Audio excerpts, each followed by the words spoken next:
Hay pueblos en la costa australiana donde el agua tiene un color que no deberías ver en este país, donde las ballenas entran a la bahía cada invierno como si lo hubieran hecho siempre, donde puedes nadar con leones marinos salvajes por menos de lo que cuesta un café, donde una casa frente al mar vale una fracción de lo que pagarías en cualquier lugar que hayas escuchado nombrar, y donde la cafetería del centro tiene 5 personas un martes por la mañana y nadie tiene prisa.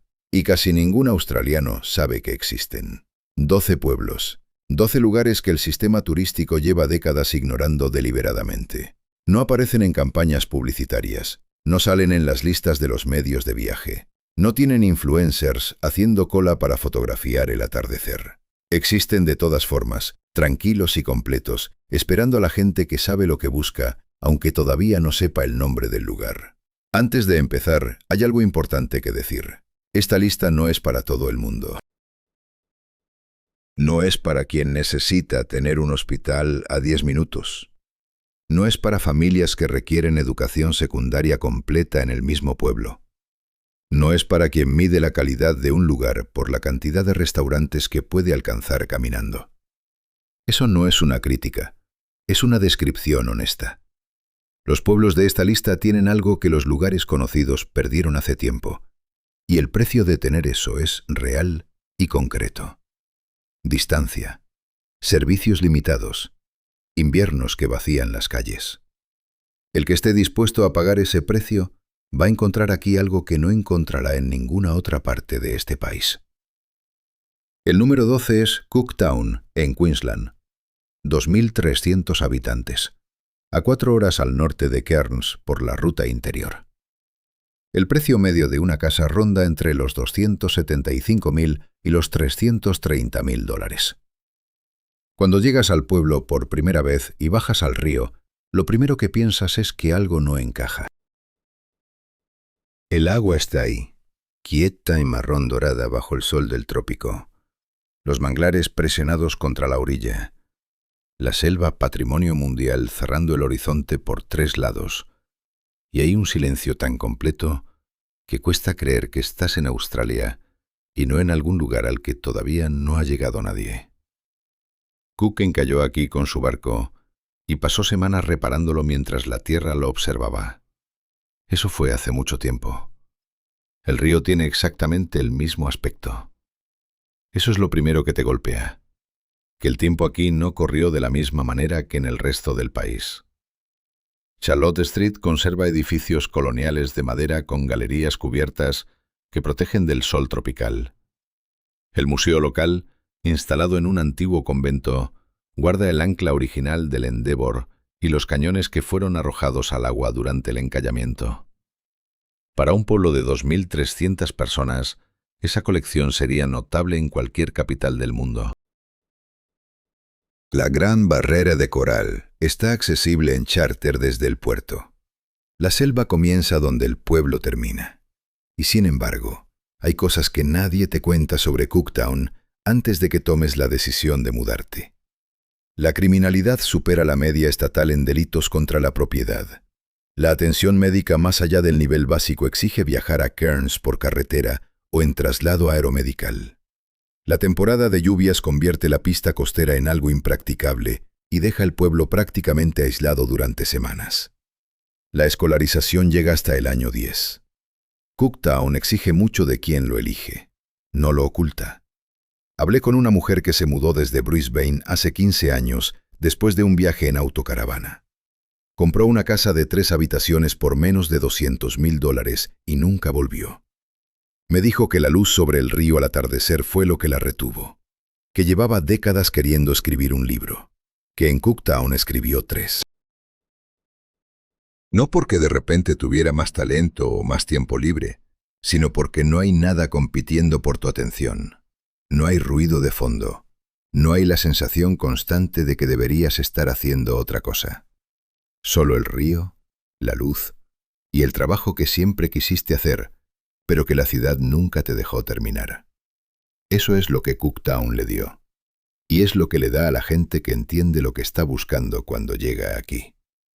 La temporada seca, de mayo a octubre, corre entre 22 y 28 grados, sin medusas, y con el agua completamente transparente.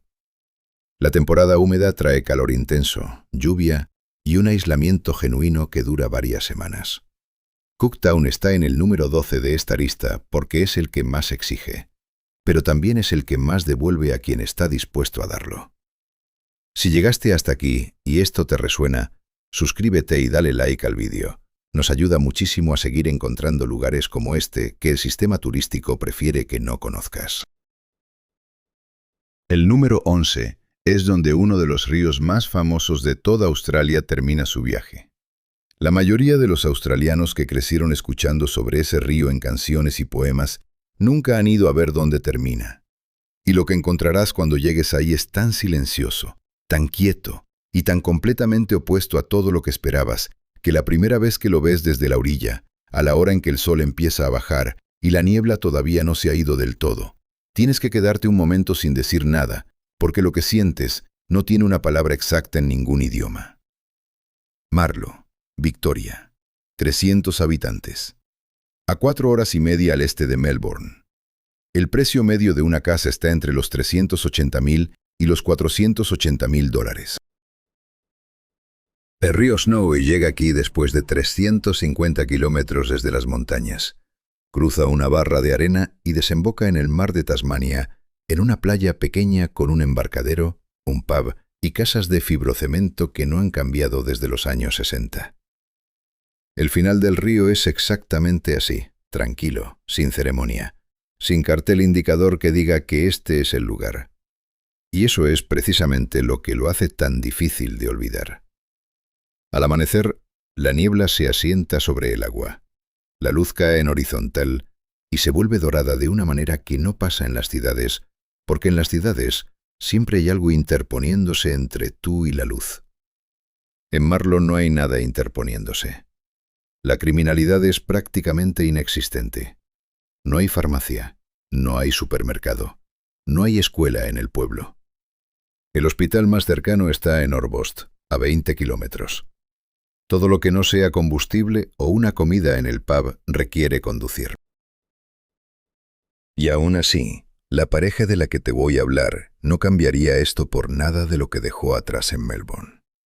Vendieron una casa en Melbourne que habían tardado 20 años en pagar y compraron una a 50 metros del embarcadero por $290,000. Él me dijo que pesca en la desembocadura del río cada madrugada desde hace 9 años y que no ha habido una sola mañana en la que lo haya sentido como una rutina. Me dijo que el río es diferente cada día, que el color del agua cambia, que la niebla se comporta de manera distinta según la temperatura, que a veces hay delfines y a veces no hay nada más que silencio y la corriente empujando hacia el mar. Que eso, para alguien que pasó décadas levantándose para hacer exactamente lo mismo en el mismo lugar, es algo que todavía le cuesta describir con palabras. Ella me dijo que la comunidad es tan pequeña que todos importan de verdad. No como algo que la gente dice, como algo que realmente pasa. Cuando su vecino fue operado, 3 familias del pueblo organizaron comidas sin que nadie lo pidiera, sin grupo de mensajes, sin coordinación previa. Simplemente ocurrió. Me dijo que eso no pasa en Melbourne, y tiene razón. El invierno frío y gris del este de Gippsland es sostenido y real. Los meses de junio, julio y agosto vacían el pueblo de una manera que puede resultar dura si no estás preparado para ello. Todo lo que no sea combustible o una comida en el pub requiere conducir hasta Orbost. El aislamiento exige un tipo específico de disposición psicológica que no todo el mundo tiene. Marlo no lo oculta. Te lo pone enfrente desde el primer día y espera a ver qué haces con ello. La gente que se queda es la gente que ya sabía lo que buscaba. La gente que se va generalmente lo sabía también, pero tardó un poco más en admitirlo. El número 10 es el pueblo más antiguo de todo Victoria. Y el dato que vas a escuchar ahora sobre cómo terminó siendo lo que es hoy es tan irónico que cuesta creerlo. Port Albert, en Victoria, entre 250 y 300 habitantes. A 2 horas y media al sureste de Melbourne, El precio medio de una casa está entre los $320,000 y los $420,000. Los barcos cargados con provisiones para la fiebre del oro anclaban aquí desde mediados del siglo XIX, y el pueblo se convirtió en el principal punto de entrada para los colonos que avanzaban hacia Gippsland. Luego llegó el ferrocarril, y el ferrocarril lo evitó completamente. Ese error, esa decisión que en su momento arruinó las perspectivas económicas del pueblo, es exactamente lo que lo conservó intacto. Port Albert nunca tuvo razones para crecer más allá de lo que era en la década de 1870, y por eso, hoy sigue siendo eso. Taraville Road, a lo largo del puerto, está bordeada por edificios originales de madera del siglo XIX que siguen en uso. El hotel lleva licencia desde mediados de ese mismo siglo. El muelle histórico donde Honeysuckle Creek desemboca en la pequeña marina, las aves trabajando los bajíos con la marea baja, la luz de la tarde sobre el agua quieta. Corner Inlet, detrás del pueblo, es un parque marino nacional que alberga pingüinos, delfines, focas y aves playeras migratorias en cantidades que no esperarías encontrar a 2 horas de Melbourne.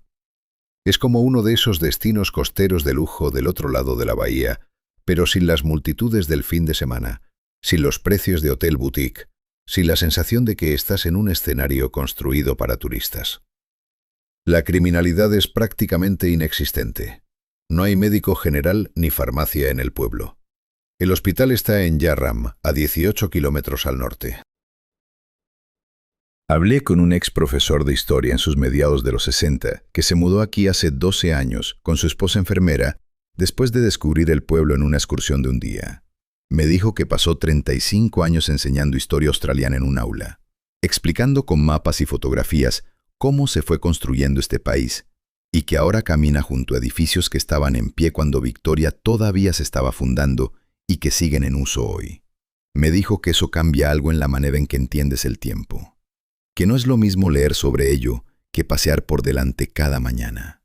Su esposa me dijo que la comunidad es tan pequeña que no puede ser anónimo, lo que significa que tampoco puedes estar solo, que en un año conoció a cada residente permanente por su nombre, que eso, para alguien que vivió décadas en una ciudad donde podías no saber ni el nombre de tu vecino de puerta, fue una experiencia que no tenía manera de haber anticipado. El invierno de junio a agosto vacía el pueblo y se hace largo y gris. Pero los que se quedan dicen que incluso eso tiene algo que las ciudades no pueden dar. Y ahora viene el número 9. Es el punto más al norte de toda la costa este australiana donde todavía puedes surfear. 1 kilómetro más al norte y ya no es posible. La razón tiene que ver con la geografía del océano y con lo que hay bajo la superficie del agua justo en ese punto específico. Y lo que hay bajo esa superficie no es lo que esperarías encontrar. El número 9 es 1770, en Queensland. Entre 350 y 400 habitantes en el pueblo, más 2000 en Agnes Water contigua, que funcionan en la práctica como una sola comunidad. A 5 horas y media al norte de Brisbane en coche. El precio medio de una casa está entre los $450,000 y los $600,000. Agnes Water es el punto de surf más al norte del continente. Al norte de aquí, la gran barrera de coral desvía las corrientes del océano y las olas surfables desaparecen. Ese kilómetro de diferencia lo cambia todo. Y desde el embarcadero del pueblo puedes hacer una excursión de un día a una isla de la Gran Barrera del Sur y nadar en un arrecife genuinamente prístino, sin la saturación de visitantes que encuentras más al norte, sin la sensación de que el lugar ya fue demasiado descubierto. Las ballenas jorobadas pasan frente al cabo entre mayo y octubre en cantidades visibles directamente desde tierra. El centro médico en Agnes Water cubre atención primaria, pero el hospital para cualquier cosa seria está a 170 kilómetros. Eso es una consideración real que no desaparece si decides ignorarla. Hablé con una pareja de Brisbane que se reubicó aquí hace 6 años, después de que los precios de Sunshine Coast se volvieran completamente imposibles para ellos. Ella me dijo que cualquier día de semana surfea durante 1 hora antes del trabajo y está de vuelta en su escritorio a las 8:30 de la mañana. Que en el agua hay quizás 5 personas. Que en los lugares conocidos de la costa sería una entre 100 peleando por las mismas olas. Él me dijo que cuando tomaron la decisión, esperaba que los precios aquí se igualaran con los de Sunshine Coast en unos 5 años. Han pasado 6. La diferencia sigue siendo enorme. Y el cabo donde el surf termina y la barrera comienza sigue siendo en gran parte lo que era. Eso, dijo, no va a durar indefinidamente. Y tiene razón. Lo que viene en el número 8 es algo que ningún otro pueblo costero de Australia puede decir sobre sí mismo. Y la razón por la que hoy es más auténtico que cualquier cosa que se hubiera construido de cero tiene que ver con algo que lo destruyó casi por completo hace unos años. Tatra fue destruida por el fuego. No metafóricamente. Un incendio arrasó el pueblo hace unos años y se llevó por delante decenas de casas en cuestión de horas. Y lo que pasó después es lo que convierte a Tatra en algo que ningún otro pueblo costero de esta lista puede reclamar para sí. La reconstrucción fue lenta. Los inversores no llegaron en masa porque el seguro, la distancia y la incertidumbre los alejaron. Y ese proceso lento, esa ausencia de capital que normalmente transforma un lugar en algo diseñado para ser vendido, es exactamente lo que preservó lo que quedó. Tatra, Nueva Gales del Sur. 2.200 habitantes, a 4 horas y media al sur de Sydney y a casi 5 de Melbourne. El precio medio de una casa está entre los $650.000 y los $800.000. El embarcadero histórico de madera que se adentra sobre el océano es patrimonio del Estado y sigue en uso. La playa principal es de arena blanca con un color de agua que no parece pertenecer a esta latitud. El parque marino protege arrecifes accesibles directamente desde la costa sin necesidad de charter ni equipo especial. La criminalidad es baja. Hay médico general en el pueblo.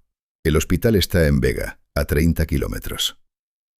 Hablé con una pareja de Sydney que compró aquí hace varios años. Él me dijo algo que no olvidé. Me dijo que nadaban en el mismo océano que la gente de Sydney, pero en mundos completamente distintos. Que en Sydney el océano es un telón de fondo, algo que ves desde la ventana del departamento o desde la autopista de camino al trabajo. Que en Tatra el océano es el centro de todo. Que sus hijos crecieron sabiendo nadar antes de saber andar en bicicleta. Que eso no es un detalle menor en la manera en que una persona entiende el mundo. Ella me dijo que cuando volvían a Sydney a visitar familia siempre llegaba un momento, generalmente al segundo día, en que el ruido le resultaba físicamente pesado. Que no era nostalgia ni romanticismo. Que era simplemente la diferencia entre un cuerpo acostumbrado al silencio y una ciudad que nunca para. El embarcadero al amanecer, la niebla sobre el agua, el sonido de las tablas de madera bajo los pies, y nadie más. Eso es Tatra antes de que llegue el verano y la gente de las ciudades recuerde que existe. El invierno vacía el pueblo de manera notable. Los meses fríos entre junio y agosto tienen una calidad gris y sostenida que puede pesar si no estás preparado. Los servicios son limitados más allá de lo básico. La distancia a Sydney es real, aunque la ruta es buena. Y sin embargo, la lista de gente que llegó para quedarse un verano y terminó comprando casa no para de crecer. Tatra está en el número 8 porque tiene todo lo que debería hacerla famosa, y todavía no lo es del todo. Eso cambiará. Pero todavía no ha cambiado. El número 7 es el único pueblo de esta lista donde puedes nadar con tiburones desde la orilla sin pagar ni un centavo, sin guía, sin operador turístico, sin formulario firmado. Solo el agua, tú, y algo que en la mayoría de los lugares del mundo te cobraría cientos de dólares por el privilegio. Naruoma, Nueva Gales del Sur, 3.200 habitantes. Prácticamente equidistante entre Sydney y Melbourne, a unas 5 horas de cada una. El precio medio de una casa está entre los $550.000 y los $750.000. Naruoma tiene lago, arrecife y mar, en un radio que puedes recorrer caminando. La isla Montague, accesible en un ferry de 15 minutos, Alberga pingüinos de hada, lobos marinos y tiburones grises de enfermería en cantidades que los operadores turísticos de Sídney cobran entre 150 y $200 por ver en excursión organizada. Desde Narooma, el ferry cuesta una fracción de eso. Y los tiburones grises de enfermería no muerden. Son lentos, curiosos y completamente indiferentes a la presencia humana. Lo que hace que nadar con ellos sea exactamente tan inquietante como suena la primera vez y exactamente tan tranquilo como describe todo el mundo que lo ha hecho más de una vez. Hablé con una pareja reubicada desde Sídney hace 4 años. Ella trabaja de forma remota en diseño y pasa el resto del tiempo en el agua.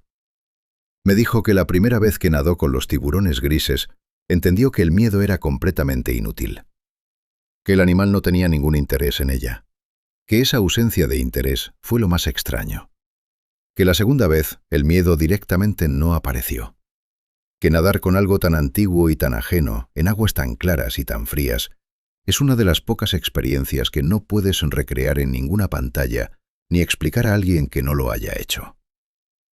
El lago Wagonga, detrás del pueblo, cambia de color según la hora y la estación. La criminalidad es baja. El hospital está en Moruya, a 30 kilómetros. La educación secundaria existe en el pueblo, y la distancia tanto a Sídney como a Melbourne, que en un mapa parece una desventaja, en la práctica significa que Narooma no pertenece al radio de fin de semana de ninguna de las dos ciudades, lo que la mantiene en un estado que la mayoría de los pueblos costeros de esta lista perdieron hace décadas. Y ahora el número 6. Porque el número 6 tiene algo que ningún otro pueblo de esta lista tiene. Tiene una laguna que en otoño se vuelve de color rosa. No es una exageración ni una trampa de marketing. Es química. Es sal y algas y luz, combinándose de una manera que no puedes anticipar la primera vez que lo ves y que no puedes olvidar después.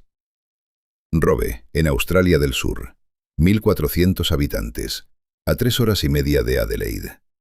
El precio medio de una casa está entre los $500.000 y los $700.000. Robe es un pueblo pesquero con arquitectura del siglo XIX, prácticamente intacta. No hubo ferrocarril que lo transformara, ni inversión masiva que lo convirtiera en otra cosa. Lo que ves hoy es lo que fue construido cuando el pueblo tenía razones concretas para existir, y que sobrevivió porque nadie tuvo motivos suficientes para demolerlo y reemplazarlo. La laguna Felmongery está justo detrás del pueblo. En otoño el agua se tiñe de un rosa que va desde el salmón pálido al rojo oscuro dependiendo de la hora y del ángulo de la luz. Es el tipo de cosa que fotografías y que nadie que no haya estado ahí te cree del todo. Los cangrejos de roca son el producto estrella de la zona y están en cada carta de cada restaurante del pueblo en temporada. Coonawarra, una de las regiones vinícolas más reputadas de Australia, está a 60 kilómetros. La criminalidad es baja. El hospital más cercano está en Mount Gambier, a unos 90 kilómetros. El servicio médico local cubre atención primaria. Los inviernos son fríos y prolongados, y el pueblo se vacía de visitantes de una manera que algunos encuentran liberadora y otros encuentran dura, dependiendo de lo que estés buscando cuando llegas. Hablé con una pareja jubilada de Adelaide que compró aquí hace varios años. Él me dijo que vino por el cangrejo, que la primera vez que llegó fue en temporada y que el cangrejo fresco del puerto directamente no se parece a nada de lo que había comido antes, que eso bastó para volver, que la segunda vez trajo a su esposa, que la tercera vez empezaron a buscar casas. Me dijo que se quedó por las tardes de marzo cuando la laguna se vuelve completamente rosa y el cielo hace lo mismo al atardecer, y hay un momento de unos 20 minutos en que todo el paisaje tiene el mismo color y es imposible saber dónde termina el agua y dónde empieza el cielo. Ella me dijo que en Adelaide la gente pregunta qué hacen allá. Que la respuesta siempre resulta insuficiente porque Robe es uno de esos lugares que solo se entiende cuando estás dentro de él. Que intentar explicarlo desde afuera siempre suena a menos de lo que es. El número 5 es una isla, y en sus calles, de noche, hay animales que ningún zoológico del mundo puede reproducir de la manera en que los vas a ver aquí, porque aquí no están en un recinto, ni detrás de un vidrio, ni a una distancia calculada para que la foto salga bien. Están en la calle, están en el jardín, están en las rocas a metros del centro del pueblo cuando el sol baja y la gente sale a caminar. Y llevas 10 años viviendo ahí y sigues saliendo a verlos cada vez. Peneshou tiene 400 habitantes y una isla entera detrás. Ferry de 45 minutos desde Cape Jervis. El precio medio de una casa está entre los 350.000 y los 450.000 dólares. Kangaroo Island es la tercera isla más grande de Australia y Peneshou es su puerta de entrada. Pero eso no es lo que te cambia cuando llegas. Lo que te cambia es la primera noche. Cuando el sol baja y la calle principal se queda en silencio, y de la oscuridad del monte empiezan a aparecer wallabies que caminan hasta el borde de las casas con la misma naturalidad con que un perro se acerca a la puerta. No corren, no se asustan, simplemente están ahí, moviéndose entre las sombras como si el pueblo fuera suyo también, que en cierta manera lo es. Los pingüinos de hada anidan en las rocas a metros del centro. Al anochecer, puedes escucharlos antes de verlos, ese sonido que no se parece a ningún otro. Y luego aparecen entre las piedras con ese andar que parece torpe hasta que recuerdas que son perfectos en el agua. Leones marinos, focas y delfines están presentes en la bahía de manera regular. El Parque Nacional Flinders Chase está en la misma isla, a menos de 2 horas en coche, con formaciones rocosas costeras que no existen en ningún otro lugar del planeta. La educación secundaria completa existe en la isla, lo que resuelve uno de los problemas más comunes en pueblos de este tamaño. La criminalidad es muy baja. El hospital está en Kingscote, a 40 minutos. El ferry conecta con el continente con suficiente frecuencia como para que la isla no se sienta completamente cortada del mundo, pero con suficiente distancia como para que la vida aquí tenga su propio ritmo, que no es el ritmo de Adelaide ni el de ninguna otra ciudad. Hablé con una pareja de Adelaide que llegó a Peneshou para pasar un fin de semana y 12 años después siguen ahí. Él me dijo que la primera noche los wallabies entraron al jardín y que su esposa se quedó parada en la puerta trasera sin decir nada durante varios minutos. Me dijo que esa imagen, su esposa de pie en el umbral con los wallabies moviéndose en la oscuridad detrás, es la imagen que tiene en la cabeza cuando piensa en por qué se quedaron. Ella me dijo que llevan más de una década aquí y que todavía salen a verlos cada atardecer. Que eso no se vuelve ordinario. Que si algo que es extraordinario se vuelve ordinario, es porque dejaste de prestarle atención. Y que en Peneshou, la vida no te empuja a dejar de prestar atención. Me dijo que en Adelaide, la jornada entera podía pasar sin que hubiera un solo momento en que sintieras que estabas realmente presente en lo que estabas haciendo. Que aquí eso no pasa, que el lugar no te lo permite. Los inviernos en Kangaroo Island son frescos y húmedos, pero no extremos. El viento del sur puede ser persistente.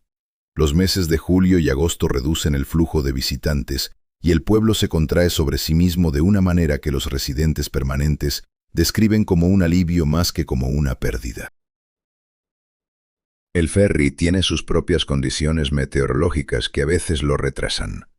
Nada de eso parece importarle demasiado a la gente que vive aquí. Porque Peneshou tiene algo que la mayoría de los pueblos de esta lista no tienen, y es la sensación de que la isla te protege. Que hay agua entre tú y todo lo que dejaste atrás, y que cruzarla requiere una decisión deliberada que la ciudad no te exige nunca. El número 4 es el único lugar de Australia donde puedes ver algo que en el resto del mundo la gente paga miles de dólares por ver en expediciones a aguas remotas. Y puedes verlo desde un bote pequeño, en temporada, sin necesidad de volar a ningún lado ni de contratar nada extraordinario. Solo conducir hasta un pueblo de 400 personas en la costa suroeste de Australia Occidental y esperar a que llegue mayo. Bremer Bay, en Australia Occidental. 400 habitantes, a casi 5 horas al este de Perth. El precio medio de una casa está entre los 350.000 y los 450.000 dólares. Entre mayo y julio, las orcas se concentran en el cañón submarino frente a Bremer Bay en una agregación que es la única documentada de este tipo en aguas australianas. Nadie sabe con exactitud por qué eligen este lugar. Los investigadores llevan años estudiándolo y la respuesta completa todavía no existe. Lo que sí existe es el fenómeno. Grupos de orcas que cazan en el cañón a pocos kilómetros de la costa, visibles desde botes pequeños que salen del puerto del pueblo. No hay otro lugar en el continente donde esto ocurra con esta regularidad y esta accesibilidad. Los operadores locales llevan embarcaciones al cañón durante la temporada. No son cruceros de lujo. Son botes de trabajo en un mar real con condiciones reales. La criminalidad es baja. No hay hospital dentro de un radio manejable. No hay farmacia permanente. Los servicios son mínimos fuera de la temporada. Bremer Bay existe en gran parte gracias a sus visitantes de temporada y a un pequeño núcleo de residentes permanentes que eligieron este lugar sabiendo exactamente lo que obtenían y lo que resignaban. Hablé con una pareja jubilada de Perth que lleva 8 temporadas siguiendo las orcas desde Bremer Bay. Él me dijo que la primera vez salió al cañón sin saber bien qué esperar y que lo que vio lo dejó sin capacidad de decir nada durante varios minutos. Me dijo que vio a una orca cazar un tiburón a 50 metros del bote en menos de 3 minutos. Que el tiburón no tuvo ninguna posibilidad. Que la orca ni siquiera aceleró de manera visible, simplemente se movió con una precisión que no se parece a nada que haya visto antes ni después. Que ese momento no cabe en ninguna pantalla y que cualquier intento de grabarlo en vídeo produce algo que no transmite ni la 10ª parte de lo que es estar ahí. Ella me dijo que la 8ª temporada fue tan impactante como la primera. Que eso no pasa con casi nada en la vida. Que la mayoría de las experiencias se desgastan con la repetición y que las orcas en el cañón no se desgastan. Que cada año hay algo distinto. Que el cañón tiene una profundidad y una oscuridad que no terminas de profesar, aunque lo hayas visto muchas veces. El invierno en Bremer Bay es frío, y el viento del sur austral puede hacer que el mar no esté disponible varios días seguidos. Fuera de temporada el pueblo se reduce a su núcleo permanente y los servicios con él. Eso no es un problema si lo sabes de antemano. Es un problema si llegas esperando otra cosa. Y ahora viene el número 3, el que prometí al principio, el que está a menos de 3 horas de una de las ciudades más grandes del país. El que tiene algo que los operadores turísticos de esa ciudad cobran más de $100 por ofrecer en excursión organizada. Y desde su embarcadero público, sin formulario, sin guía, sin pagar nada, puedes tener exactamente la misma experiencia. Lo que hace que este pueblo en particular sea el más frustrante de toda la lista para cualquiera que lleve años viviendo a 3 horas de él sin saberlo. Jurien Bay está a 2 horas y 40 minutos de Perth, y hay gente en esa ciudad que lleva décadas pagando entre $80 y $120 por una experiencia que desde la rampa pública de este pueblo cuesta exactamente 0. 2.000 habitantes, 265 kilómetros al norte de Perth por la carretera costera. El precio medio de una casa está entre los $320.000 y los $430.000. Los leones marinos australianos son una de las especies de pinnípedos más escasas del planeta. No viven en ningún otro lugar fuera de Australia, y vienen a las aguas del puerto de Jurien Bay con una regularidad que los residentes dan por sentada y que cualquier visitante que llega por primera vez no sabe cómo procesar. Desde la rampa pública del puerto, con una máscara de buceo que puedes comprar en cualquier tienda del pueblo por $15, entras al agua, y en cuestión de minutos un ejemplar joven se acerca desde abajo, se detiene a distancia de brazo y te mira con una expresión de curiosidad tan completa y tan directa que lo primero que hace la mayoría de la gente es reírse. No de nervios, de pura sorpresa. Porque ese animal no te tiene miedo, no te evita, no te trata como una amenaza, te trata como algo interesante. Y esa diferencia, esa inversión de la dinámica que tienes con casi cualquier animal salvaje, es lo que hace que la experiencia no se parezca a nada. Los operadores de Perth ofrecen esta misma experiencia como excursión de día con guía, traslado, equipo y precio de entre $80 y $120 por persona. La experiencia desde la rampa pública de Jurien Bay es idéntica en calidad. La bahía está protegida por un arrecife exterior que crea aguas calmas de color turquesa. El Parque Marino de Hurrien Bay protege sistemas de arrecifes de coral accesibles directamente desde la costa. Los delfines son habituales en la bahía. Las ballenas jorobadas pasan entre julio y noviembre. El pueblo tiene supermercado, médico general, farmacia, biblioteca, hotel y conexión de banda ancha suficiente para trabajo remoto.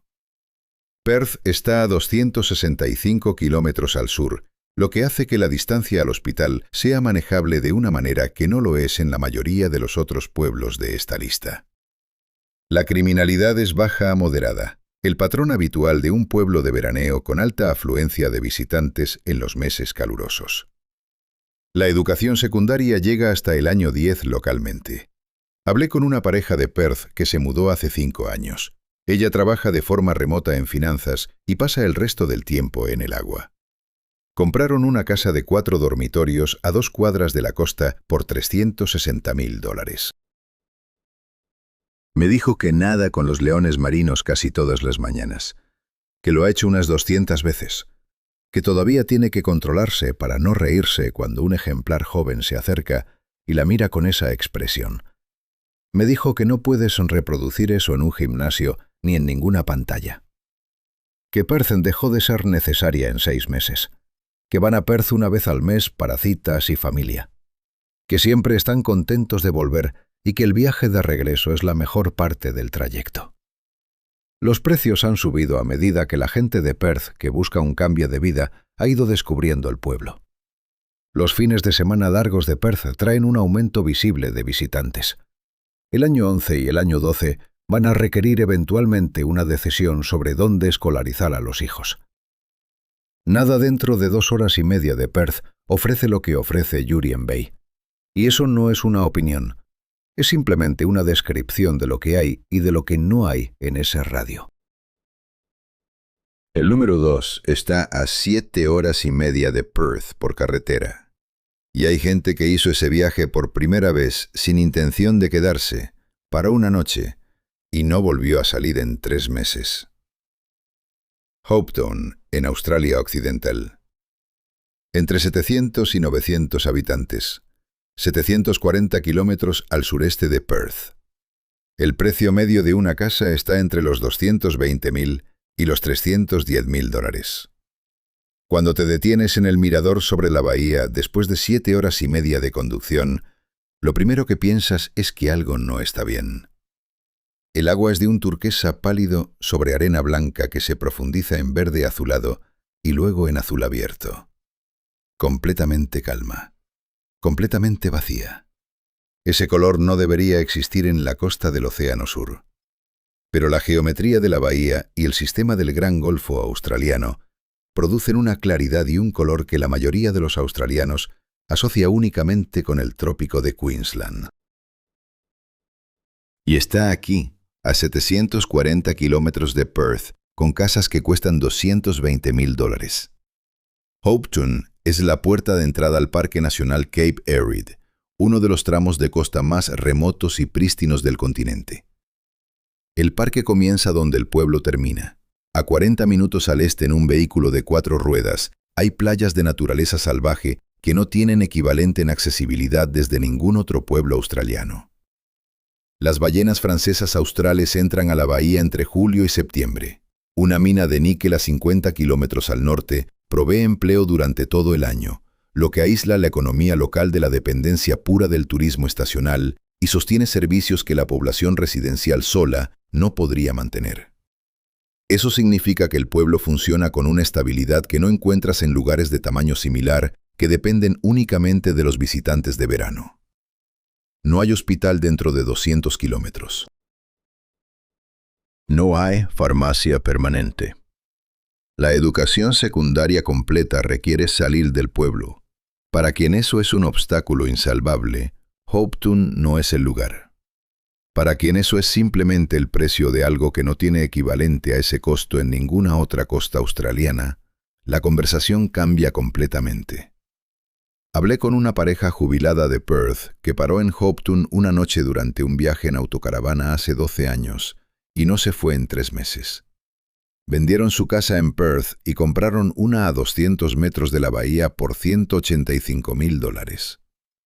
Él me dijo que el agua tiene ese color cada mañana, que lleva 12 años viéndolo y que todavía se detiene en el borde de la carretera a mirarlo antes de bajar a la playa, que no lo da por sentado. Me dijo que tiene una condición cardíaca y que su relación con el médico de visita es la mejor relación médica que ha tenido en su vida, porque el médico aquí tiene tiempo. Tiempo real para escuchar, para pensar, para estar presente en la consulta.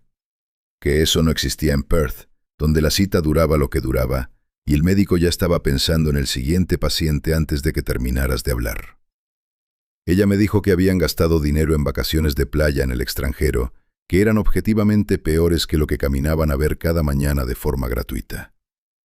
Que eso tardó un tiempo en asentarse, que hay algo extraño en darte cuenta de que el lugar donde vivías de vacaciones es inferior al lugar donde vives. El aislamiento de Hopetoun es real y total.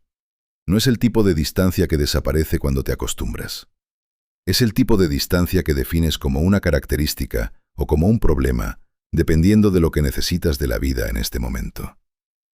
Y para la gente para quien esa distancia es exactamente lo que buscaba, no hay nada comparable a este precio en ninguna otra costa del país. Pero nada en esta lista llega al número 1. Y la razón tiene que ver con algo que solo ocurre en 2 puntos de todo el planeta.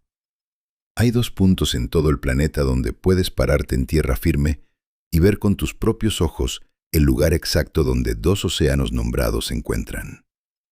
2. En todo el mundo.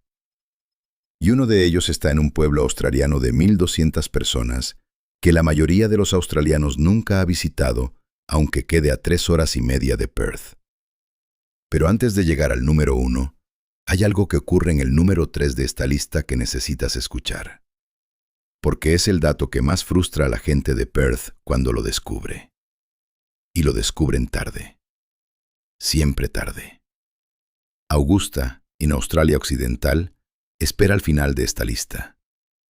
Pero el camino hasta ahí pasa primero por el número 3, por el número 2 que ya conoces, y por algo que une a todos estos pueblos de una manera que no es obvia hasta que llevas un rato pensando en ello. Cada pueblo de esta lista tiene agua que sería portada de revista si estuviera a 2 horas de Sydney. Cada uno tiene fauna que la gente paga cientos de dólares por ver en entornos controlados, disponible de forma gratuita desde tierra pública. Y cada uno tiene algo más que es más difícil de describir, pero que la gente que vive en ellos menciona de manera consistente sin haberse puesto de acuerdo. La sensación de que el tiempo funciona de otra manera.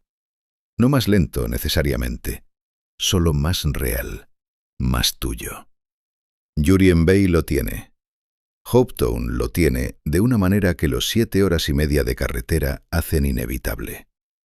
Y el número 1 lo tiene de una forma que ningún otro punto de la costa australiana puede replicar, porque ningún otro punto de la costa australiana tiene lo que tiene ese cabo al final de la carretera que baja desde Margaret River. Pero para entender por qué Augusta es el número 1 y no simplemente otro pueblo bonito con buenas vistas, necesitas entender primero lo que separa a los pueblos del principio de esta lista de los del final. Cooktown y Marlow y Port Albert son pueblos que te exigen algo. Te exigen distancia, aislamiento, preparación psicológica, disposición a renunciar a servicios que en la ciudad dabas por hechos. Y a cambio te dan algo que no tiene precio en el mercado, pero que tiene un costo real en la vida cotidiana. Los pueblos del final de esta lista, los de Australia Occidental, tienen ese mismo intercambio, pero con una variable diferente. El paisaje aquí no es simplemente bello. Es de una categoría que no tiene referencia en el este del país. Y Augusta es donde esa categoría llega a su punto más alto. 320 kilómetros al sur de Perth, 3 horas y media por carretera, entre 1,200 y 1,500 personas. El precio medio de una casa está entre los $380,000 y los $500,000. Augusta se asienta en el cabo Lewin, el punto más al suroeste del continente australiano, donde el Océano Índico y el Océano Austral se unen en un único punto visible desde tierra. Puedes pararte en ese cabo y ver exactamente dónde termina uno y empieza el otro. Las aguas tienen colores diferentes. Las corrientes se mueven en direcciones diferentes. Y ese encuentro ocurre a tus pies, en tierra pública, sin pagar entrada, sin reserva previa, sin nada más que el viento del sur y el sonido de dos océanos haciéndose el mismo sitio. El faro del cabo Leeuwin lleva en pie desde finales del siglo XIX y sigue operativo. Es uno de los faros más potentes del hemisferio sur. Cuando el cielo está despejado y la luz gira en la oscuridad, puedes verla desde kilómetros de distancia en el mar. Las ballenas azules. Las jorobadas y las francesas australes pasan el cabo con una regularidad que convierte a Augusta en uno de los lugares de avistamiento de ballenas desde tierra más fiables de todo el país. No desde un bote, desde tierra, desde suelo público. Parado en el cabo con el viento en la cara y los dos océanos debajo. A 14 kilómetros al norte, en Hamlin Bay, las mantas gigantes entran a las aguas poco profundas y se acercan directamente a los bañistas. No es una atracción gestionada. No hay operador turístico que te coloque en el agua en el momento preciso. Las mantas están ahí porque el lugar les da lo que necesitan, y los bañistas que coinciden con ellas reciben algo que no estaba en ningún programa de viaje. Margaret River está a 60 kilómetros al norte por la misma carretera. El precio medio de una casa en Margaret River ronda entre los $700.000 y los $950.000. En Augusta es entre $380.000 y $500.000. La diferencia no se explica por la calidad del lugar, se explica por el nombre. Margaret River tiene el nombre. Augusta todavía no lo tiene del todo. Y esa diferencia, que en este momento parece solo un problema de marketing, es exactamente la razón por la que todavía es posible comprar aquí a este precio. Hay médico general y farmacia en el pueblo. El hospital está en Margaret River, a 60 kilómetros. La cobertura de banda ancha es buena gracias al corredor de infraestructuras de la región. La criminalidad es baja. Hablé con una bióloga marina que trabaja de forma remota y su pareja, retirado anticipadamente. Compraron una casa a 300 metros de la bahía por $380.000. Ella me dijo que la primera ballena azul que vio desde la playa del cabo Leeuwin fue el momento en que supo que la mudanza había sido correcta. Que había pasado 20 años como bióloga marina estudiando cetáceos desde embarcaciones de investigación con equipo especializado en expediciones planificadas durante meses. Y que ese avistamiento desde tierra, de pie en el cabo con los zapatos puestos, fue diferente a todo lo anterior. Que no sabía explicar por qué exactamente. Que quizás fue la ausencia de protocolo. Que quizás fue que no había nada entre ella y el animal, excepto el aire y el agua.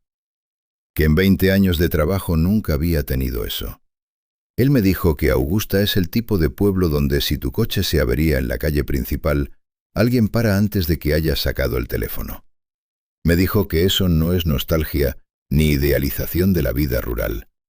Me dijo que es lo que realmente ocurre. Que él había vivido en Perth toda su vida, que había conducido por Margaret River decenas de veces, que nunca había continuado los 60 kilómetros hasta Augusta, que casi nadie que conoce en Perth ha estado alguna vez en Augusta. Y eso, dijo, es algo que no termina de entender. Porque lo que hay aquí, a 3 horas y media de la ciudad, no tiene equivalente en ningún otro punto accesible de la costa australiana. Y lo que viene a continuación, en la parte final de esta historia, es lo que une a todos estos pueblos en algo que va más allá de los precios y las distancias y los servicios disponibles. Hay algo que la gente que vive en ellos comparte. Y cuando lo escuchas de suficientes personas en suficientes lugares distintos, empiezas a entender que no es una coincidencia. La cosa que une a todas estas personas no es el dinero, ni la jubilación, ni el trabajo remoto.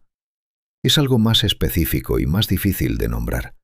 Y cuando lo escuchas suficientes veces en boca de gente que no se conoce entre sí, y que vive a miles de kilómetros de distancia, deja de parecer una coincidencia y empieza a parecer un patrón. La mujer de Brisbane, que escribió 3 libros en Cooktown. El hombre de Melbourne que pesca en la desembocadura del Snowy cada madrugada desde hace 9 años, sin sentirlo como una rutina. El profesor de historia que camina junto a edificios del siglo XIX en Port Albert y dice que eso cambió la manera en que entiende el tiempo. La pareja de Penneshaw que lleva más de una década saliendo a ver los wallabies al atardecer y todavía no se ha acostumbrado. El hombre de Hopetoun que se detiene cada mañana en el borde de la carretera a mirar el agua antes de bajar a la playa, aunque lleve 12 años haciéndolo. Ninguno de ellos habla de precios, ni de metros cuadrados, ni de rentabilidad de la inversión. Todos hablan de lo mismo, aunque usen palabras distintas. Hablan de la recuperación de algo que la ciudad les había ido quitando tan despacio que no se habían dado cuenta de que lo habían perdido. Eso es lo que tienen en común estos 12 pueblos, no el paisaje, aunque el paisaje sea extraordinario. No el precio de las casas, aunque los precios sean una fracción de lo que pagarías en cualquier lugar conocido. Lo que tienen en común es que en todos ellos ocurre lo mismo con el tiempo. El tiempo deja de ser algo que se te escapa y se convierte en algo que puedes usar. Esa diferencia, que suena abstracta hasta que la vives, es la razón real por la que la gente que llega a estos lugares con intención de quedarse un verano termina comprando una casa. No es que el lugar sea perfecto. Es que el lugar te devuelve algo que no sabías que habías dejado de tener. La bióloga marina de Augusta lo dijo de una manera que no olvidé. Me dijo que en 20 años de carrera había aprendido a estar muy atenta al comportamiento de los animales que estudiaba. Que eso requería una presencia total en el momento. Que en la ciudad esa capacidad se había ido degradando con los años sin que ella lo notara, porque la ciudad te entrega estímulos constantemente y el cerebro aprende a procesar todo a medias para poder con el volumen. Me dijo que en Augusta esa capacidad volvió, que no de golpe, que fue gradual, que un día se dio cuenta de que estaba mirando el agua del cabo con la misma atención con que miraba a los animales en el campo. Que eso, dijo, es lo que el lugar le devolvió. No tranquilidad en el sentido vago de la palabra, sino capacidad de atención. Y que eso cambió todo lo demás. El hombre de Hopetoun dijo algo parecido desde un ángulo diferente. Me dijo que en Perth había vivido rodeado de comodidades y que sin embargo siempre había una sensación de fondo de que algo faltaba. Que durante años pensó que esa sensación era una señal de que necesitaba más. Más trabajo, más ingresos, más viajes, más cosas. Que en Hopetoun entendió que la sensación no era de falta sino de exceso. Que lo que faltaba no era algo que pudiera comprarse, sino algo que requería espacio y silencio para aparecer. Y que el espacio y el silencio en Hopetoun no son metáforas. Son la descripción literal de lo que hay cuando sales a la calle por la mañana y el agua turquesa está ahí y no hay nada entre tú y el horizonte. Hay algo que todos estos testimonios tienen en común más allá de lo que dicen. Es lo que no dicen. Ninguna de estas personas menciona echar de menos la ciudad de una manera que suene a pérdida real. Mencionan cosas concretas, el médico especialista, el colegio para el año 11 y el año 12, la farmacia a 10 minutos, la familia que quedó atrás. Esas son pérdidas reales y ninguno las minimiza. Pero cuando hablan de la ciudad en sí, de la vida que tenían antes, hay una distancia en la voz que no es nostalgia. Es más parecida a la manera en que hablas de algo que en su momento te parecía normal y que ahora, con perspectiva, ves de otra manera. Y eso es importante entenderlo antes de tomar cualquier decisión basada en esta lista. Porque estos pueblos no son para todo el mundo, y no lo pretenden. No son para quien necesita un hospital a 10 minutos. No son para familias que requieren año 11 y año 12 en el mismo pueblo. No son para quien tiene necesidades médicas complejas que no admiten distancias de 2 horas. No son para quien mide la caridad de un lugar por la densidad de restaurantes en un radio de caminata. Eso no es una crítica a esas necesidades. Es simplemente una descripción honesta de lo que estos pueblos ofrecen y de lo que no ofrecen. El aislamiento es real. Los inviernos son reales. Las distancias son reales. Ese es el precio declarado de todo lo que hay en esta lista, y la gente que vive en estos lugares lo sabe mejor que nadie. Lo que esta lista sí es, con toda la precisión posible, es esto. Es para jubilados que han decidido que la paz importa más que la proximidad a servicios que rara vez usan. Es para trabajadores remotos que han aceptado que la costa famosa y accesible ya no está a su alcance económico y que están dispuestos a conducir 4, 5, 6, 7 horas a cambio de una casa que puedan pagar de verdad. Es para personas que llevan años con la sensación de que algo en su vida no encaja y que todavía no han identificado qué es, pero que cuando leen esta lista sienten algo que no saben nombrar exactamente, pero que se parece mucho al reconocimiento. Cada pueblo de esta lista tiene agua que sería famosa en todo el país si estuviera a 2 horas de Sydney o Melbourne. Todos tienen fauna que la gente paga cientos de dólares por ver en entornos gestionados, disponible de forma gratuita desde tierra pública. Todos tienen comunidades que funcionan sin marketing, sin performance, sin la necesidad de demostrar nada a nadie. Y todos comparten esa misma cualidad con el tiempo que la gente que vive en ellos menciona de maneras distintas, pero que describe siempre lo mismo. La sensación de que el día es tuyo de una manera que en la ciudad nunca llegó a serlo del todo. La costa australiana, que las revistas de viaje se niegan a cubrir, es considerablemente más grande que 12 pueblos. Hay lugares en este país que tienen todo lo que tiene cualquier destino de esta lista y que todavía no aparecen en ninguna lista porque nadie ha llegado hasta ahí con la intención de contarlo. Eso no va a durar indefinidamente. Los precios de Jurien Bay ya no son lo que eran. Los de 1770 tampoco. Los de Tazra subieron después del incendio de una manera que nadie anticipó. El patrón es siempre el mismo. Primero llegan los que saben lo que buscan. Luego llegan los que los siguieron. Luego llega el dinero. Y cuando llega el dinero, lo que hacía especial al lugar empieza a diluirse en algo diseñado para ser vendido. Ahora mismo, en este momento, hay pueblos en esta lista donde todavía es posible comprar una casa con vista al mar por menos de lo que cuesta un departamento de un dormitorio en cualquier capital australiana. Eso no es para siempre. La gente que descubrió Hopetoun hace 12 años lo sabe. La gente que compró en Jurien Bay en 2019 lo sabe. La ventana no se cierra de golpe. Se cierra despacio, de la misma manera en que estas cosas siempre ocurren, y cuando te das cuenta de que se cerró, ya es demasiado tarde para entrar al precio que tenías delante. Aquí va la pregunta que quiero que te hagas con honestidad, no como ejercicio abstracto, como algo real. Si mañana pudieras mudarte a cualquiera de estos 12 pueblos sin perder tu fuente de ingresos, sin dejar de ver a tu familia con regularidad, sin renunciar a la atención médica que necesitas, ¿qué estarías esperando exactamente? Porque la mayoría de la gente que sigue viviendo a 4 horas de uno de estos pueblos, sin haber tomado ninguna decisión, no está esperando el momento adecuado.